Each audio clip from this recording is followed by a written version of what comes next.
हाय। इस क्लास में हम सीखने वाले हैं नेटवर्क फॉरेंसिक्स के बारे में। हम समझेंगे कि नेटवर्क फॉरेंसिक्स क्या होता है, क्यों इसकी हमें नीड पड़ी और कौन से टूल्स हैं जो कि हम नेटवर्क फॉरेंसिक्स के लिए यूज़ करते हैं। नेटवर्क फॉरेंसिक्स का मतलब होता है कि हम इन्वेस्टिगेट करते हैं नेटवर्क ट्रैफिक को एंड उसके बाद हम उसको मॉनिटर करते हैं, वहाँ से नेटवर्क ट्रैफिक को कैप्चर करते हैं सो दैट हम बाद में उसको एनालाइज कर सकें एंड इन्वेस्टिगेट करके हम अपनी फाइंडिंग्स निकाल सकें। बेसिकली अभी तक हमने disk forensics and memory forensics देखा है, बट जो नेटवर्क इंटरेक्शंस होती है डिवाइसेस की, या फिर अगर हम बात करें जब हम डिस्क फॉरेंसिक्स या मेमोरी फॉरेंसिक्स करते हैं तो हम एक टाइम पे एक ही डिवाइस की फॉरेंसिक्स कर रहे होते हैं एंड उसी डिवाइस से रिलेटेड सब इन्फॉर्मेशन हम निकालने का ट्राई करते हैं, या फिर वो डिवाइस किसी और डिवाइस से कनेक्ट कर रही है या नहीं वो पता लगाने का हम ट्राई करते हैं।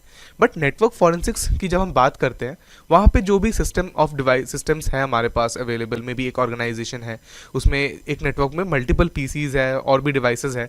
उससे हमें हेल्प करता है कि जो भी उन डिवाइसेस के बीच में इंटरेक्शंस है या फिर जो आउटसाइड इंटरनेट के साथ जो उनके इंटरेक्शंस है उसके बारे में हमें पता लगता है। नेटवर्क ट्रैफिक जो कि डिस्क में स्टोर भी नहीं होता, तो हम जब डिस्क फॉरेंसिक्स करते हैं तो वहाँ पे हमें नेटवर्क ट्रैफिक का बिल्कुल भी कुछ ट्रेस नहीं मिल रहा होता है। इसी वजह से हम लोग नेटवर्क फॉरेंसिक्स को करते हैं सो दैट हम एक्सटर्नल थ्रेट्स को आइडेंटिफाई कर सकें एंड बाद में उसको मिटिगेट कर सकें। नेटवर्क फॉरेंसिक्स के लिए जो टूल्स हम यूज़ करते हैं, सबसे पहले हम वायरशार्क, एक बहुत ही पॉपुलर नेटवर्क पैकेट एनालाइजर है, उसको यूज़ करते हैं। उसके बाद network minor is another tool जो हम यूज़ करते हैं। इसके अलावा टीसीपी डंप भी एक सीएलआई बेस्ड टूल है जो आप यूज़ कर सकते हो एंड हम देखने वाले हैं कि कैसे हम वायरशार्क को यूज़ कर सकते हैं, कैसे नेटवर्क माइनर को यूज़ कर सकते हैं अपनी एनालिसिस के लिए। वायरशार्क, जैसे कि मैंने ऑलरेडी कहा कि ये most popular network protocol analyser है एंड ये माइक्रो और मैक्रो एनालिसिस करने में आपको हेल्प करता है। दैट मीन्स कि आपके पास एक नेटवर्क पैक जो ट्रैफिक है, जहाँ पे कौन से नेटवर्क में क्या क्या चीज़ें ट्रांसफ़र हो रही है एक मल्टीपल डिवाइसेस के बीच में, उसका आपने कैप्चर कलेक्ट कर रखा है, तो उस पर जाके आप मैक्रो एनालिसिस कर सकते हो, एक ओवरव्यू ले सकते हो कि किस टाइप के प्रोटोकॉल्स के पैकेट ज़्यादा है, कौन कितने डिवाइसेस है, एंड आप डीपली उसको देख सकते हो। हर एक पैकेट को आप डिटेल में आप लेयर बाय लेयर देख सकते हो कि क्या क्या डेटा ट्रांसफ़र हो रहा है and all those things, right. इसके अलावा भी हम देखने वाले हैं कि हम क्या क्या चीज़ें निकाल सकते हैं एक पैकेट कैप्चर फाइल से। ये एक free and open source tool है। आप यहाँ पे जाके इसका गिटहब चेक कर सकते हो एंड इसके अलावा ये क्रॉस प्लेटफॉर्म टूल है। आप कोई भी ऑपरेटिंग सिस्टम पे यूज़ कर सकते हो, whether it is Windows, Linux या फिर मैक ओएस। एंड इसमें अलग अलग प्लगइन्स का भी सपोर्ट है जिनके साथ आप इसकी फंक्शनैलिटी को और ज़्यादा एनहेंस कर सकते हो। बाय डिफ़ॉल्ट ये जो भी पॉपुलर नेटवर्किंग प्रोटोकॉल्स हैं उन सबको सपोर्ट करता है। एंड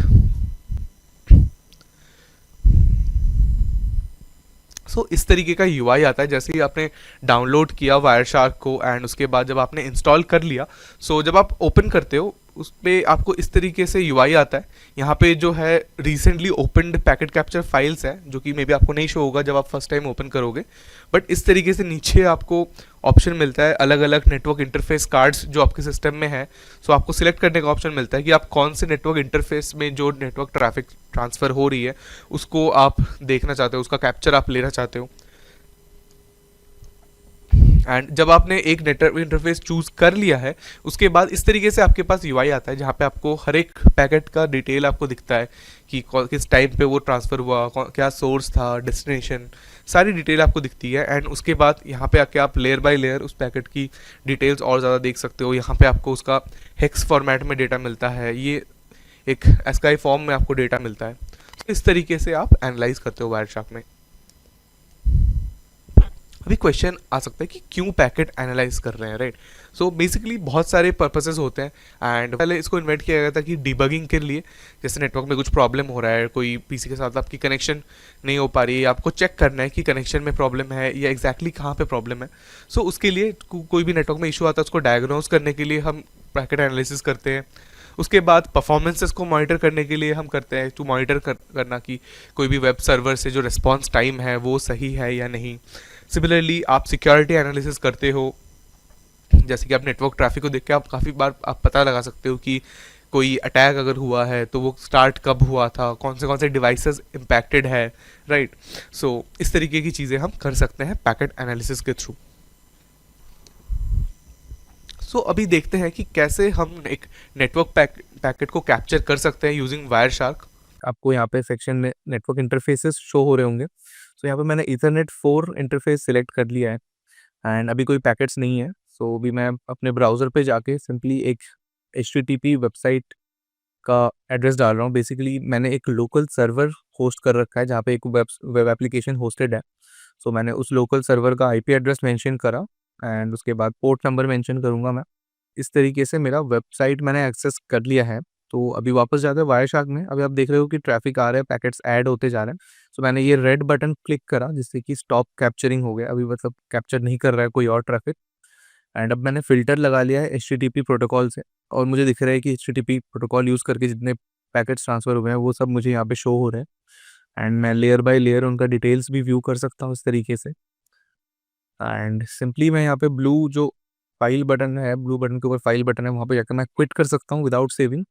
एंड अभी मैं दोबारा से पैकेट कैप्चर कर रहा हूँ एक इंटरफेस पे एंड अभी मैं एक HTTPS के वेबसाइट को विजिट कर रहा हूँ। मैं विकिपीडिया को विजिट कर रहा हूँ अपने ब्राउज़र पे जाके। सो उसके बाद देखेंगे कि क्या क्या पैकेट्स बनते हैं, कुछ डिफरेंस है या नहीं।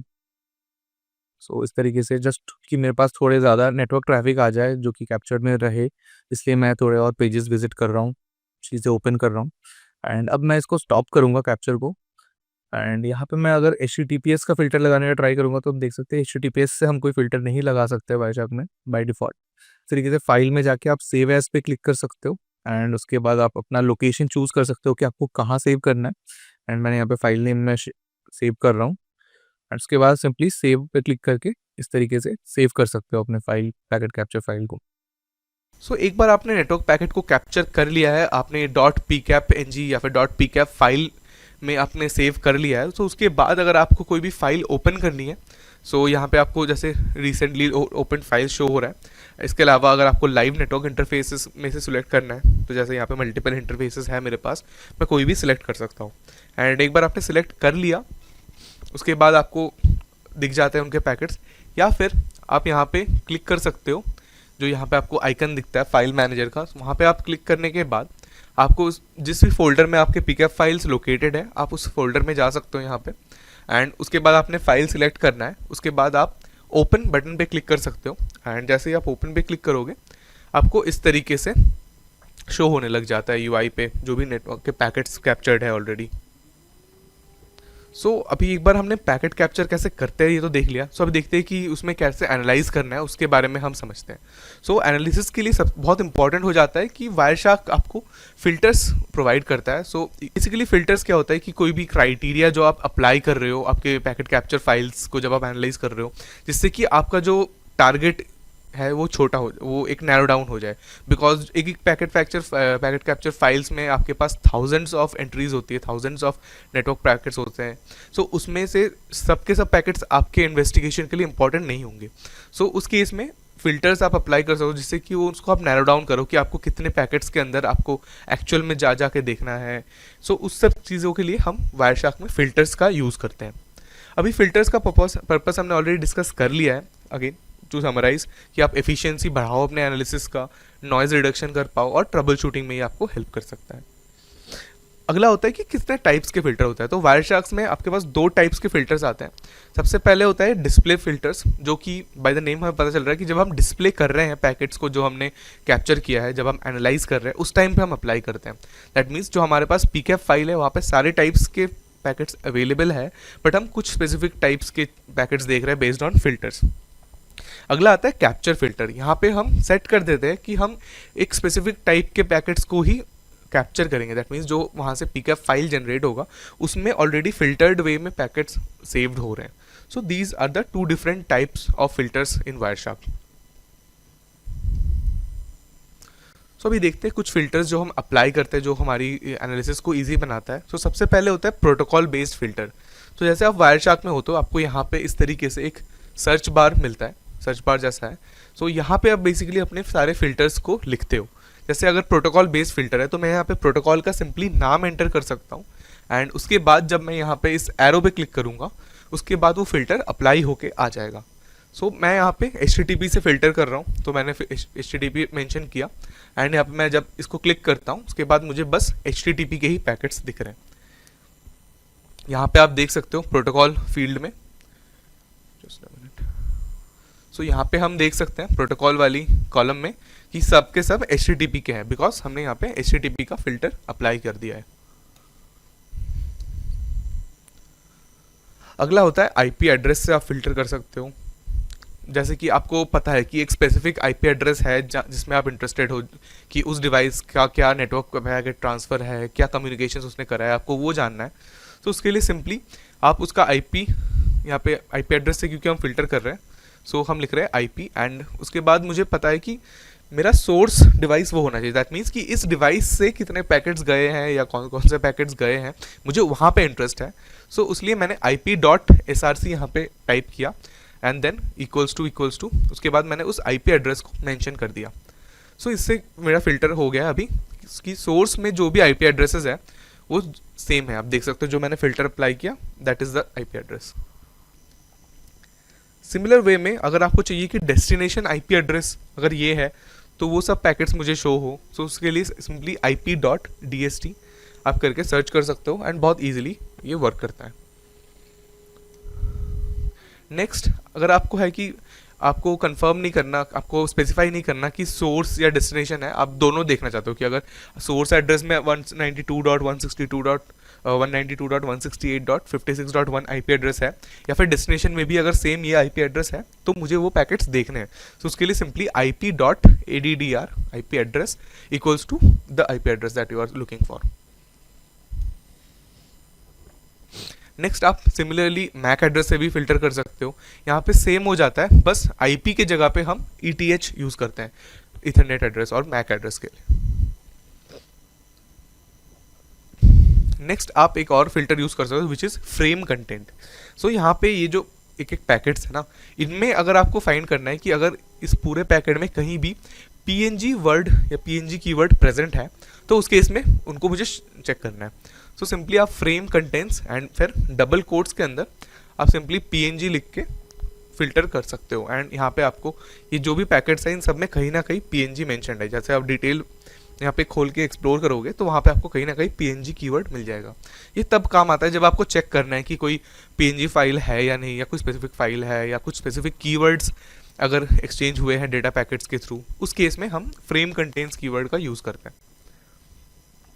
इसके अलावा आप मल्टीपल फिल्टर्स को कंबाइन करके भी यूज़ कर सकते हो। उनके अंदर आप एंड ऑपरेशन, ऑड ऑपरेशन भी कर सकते हो। एंड आपने ऐसा कुछ कंबाइन किया फिल्टर्स का, जैसे यहाँ पे आप देख सकते हो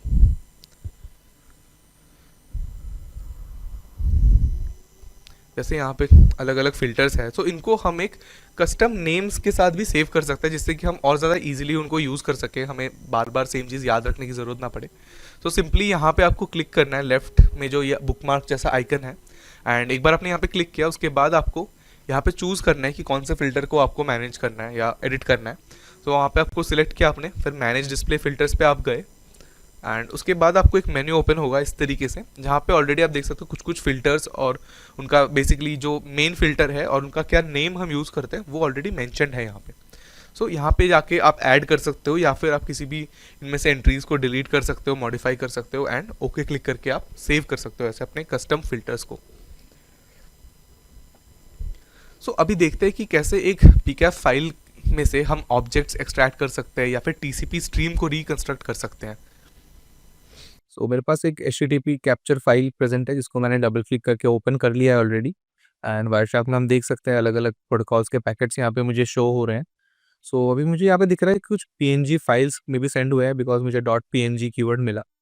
सो अभी सिंपली मैं यहाँ पे फाइल में जाऊँगा एंड उसके बाद मैं एक्सपोर्ट ऑब्जेक्ट्स पे जाऊँगा एंड उसके बाद HTTP ऑप्शन पे क्लिक करूँगा, जिसके बाद मेरे को इस तरीके का मेन्यू आ जाएगा। यहाँ पे मुझे सारे के सारे फाइल्स दिख रहे हैं। सो सेव ऑल पे क्लिक करके मैंने सबके सब ऑब्जेक्ट्स को सेव कर लिया।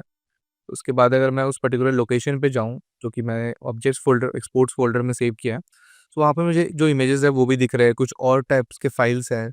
सो जो भी फाइल्स ट्रांसफ़र हुए थे इस पर्टिकुलर पैकेट कैप्चर में वो सब मैंने एक्सपोर्ट कर लिया। तो अब अगला TCP प्रोटोकॉल के ऊपर मैंने फ़िल्टर अप्लाई करा एंड यहाँ पे हम देख सकते हैं कि TCP के पैकेट्स मुझे शो हो रहे हैं। एंड यहाँ पे क्योंकि डेटा चंक्स में ट्रांसफ़र होता है तो मुझे बहुत क्लियरली एक पैकेट से कुछ आइडिया नहीं लग रहा कि क्या कम्युनिकेशन हो रही है, क्या डेटा ट्रांसफ़र हुआ है। मैंने राइट क्लिक करा एंड फॉलो पे जाके मैंने फॉलो TCP स्ट्रीम पे क्लिक करा एंड उसके बाद आप देख सकते हो इस तरीके से मेरे को एक पूरा का पूरा कन्वर्सेशन शो हो रहा है क्लाइंट और वेब सर्वर के बीच में। एंड यहाँ पे आप देख सकते हो जैसे एक गेट रिक्वेस्ट किया था जिसके रेस्पॉन्स में सर्वर ने पूरा का पूरा जो वेब पेज लोड हुआ था हमें उसका कोड मिल रहा है, बिकॉज ये एचटीटीपी है तो इसलिए मुझे पूरा का पूरा कोड वहाँ पे दिख गया। सो अभी तक हमने समझा कि कैसे नेटवर्क में ट्रैफिक को हम कैप्चर कर सकते हैं और उस पर कैसे हम कुछ एनालाइज कर सकते हैं वायरशार्क यूज़ करके, कैसे हम फिल्टर्स को अप्लाई कर सकते हैं। अभी देखते हैं कुछ मॉडल्स को जो कि गवर्न करते हैं कि कैसे कोई भी दो कंप्यूटर्स के बीच में डेटा ट्रांसफ़र होता है, नेटवर्क में कैसे डेटा फ्लो होता है। उसमें सबसे पहला मॉडल जो है which is OSI model. OSI का फुल फॉर्म है ओपन सिस्टम्स इंटरकनेक्शन, एंड ये डेवलप किया था आईएसओ ने, इंटरनेशनल ऑर्गेनाइजेशन ऑफ स्टैंडर्डाइजेशन ने। एंड ये एक रेफरेंस फ्रेमवर्क प्रोवाइड करता है डिवाइसेस के लिए जो एक दूसरे से कनेक्टेड है, एंड ये एक्सप्लेन करता है कि किस तरीके से डेटा ट्रांसमिट होता है एक डिवाइस से दूसरे डिवाइस में। एंड ये जो भी ये प्रोसेस है डेटा ट्रांसफ़र का, इसको 7 डिफरेंट लेयर्स में ट्रांसफर कन्वर्ट करता है। एंड इस तरीके से वो डिवाइड करता है डेटा ट्रांसफ़र को 7 डिफरेंट लेयर्स में। एंड इनकी जो काउंटिंग होती है वो इधर से स्टार्ट होती है, दैट मीन्स कि जो काउंटिंग है स्टार्ट्स फ्रॉम 1 एंड इस तरीके से 7। इस तरीके से हम काउंट कर रहे होते हैं। जैसे कि अगर हम लेयर 1 या फर्स्ट लेयर की बात कर रहे हैं तो बेसिकली हम फिजिकल लेयर की बात कर रहे होते हैं। यहाँ पे सबसे पहले आता है एप्लीकेशन लेयर, जहाँ पे जो आपकी एप्लीकेशंस है, जैसे कि आप एक वेबसाइट को एक्सेस कर रहे हो तो ब्राउज़र पे जाके जब आपको वो दिख रहा है पूरा का पूरा डेटा ह्यूमन रीडेबल फॉर्मेट में होता है। उसके बाद आता है प्रेजेंटेशन लेयर, जहाँ पे मे बी डेटा को जो आप सेंड कर रहे हो उसको कंप्रेस किया जाता है, या फिर अगर वो एक एनक्रिप्टेड ट्रांसफ़र है तो उस केस में एनक्रिप्शन डिक्रिप्शन होता है। उसके बाद सेशन लेयर आता है जो कि सेशंस क्रिएट करता है एंड सेशन मैनेजमेंट में हेल्प करता है आपको। एंड उसके बाद ट्रांसपोर्ट लेयर आता है। After that network layer add होता है जहाँ पे आईपी एड्रेसेस ऐड होती है कि sender's IP address, destination IP address. And उसके बाद डेटा लिंक लेयर आता है जो कि फिजिकल कनेक्शन, जो कि आपको लॉजिकली कौन सा डिवाइस पे सेंड करना है एक नेटवर्क में, वहाँ पे वो आपको सेंड करता है, आईपी एड्रेसेस ऐड होती है। एंड उसके बाद ऐड होता है फिजिकल लेयर, जो कि एक्चुअली जहाँ पे फिजिकली कनेक्शन बनती है और डेटा ट्रांसफ़र होता है, मे बी आइदर वायर्ड या फिर वायरलेस तरीके से।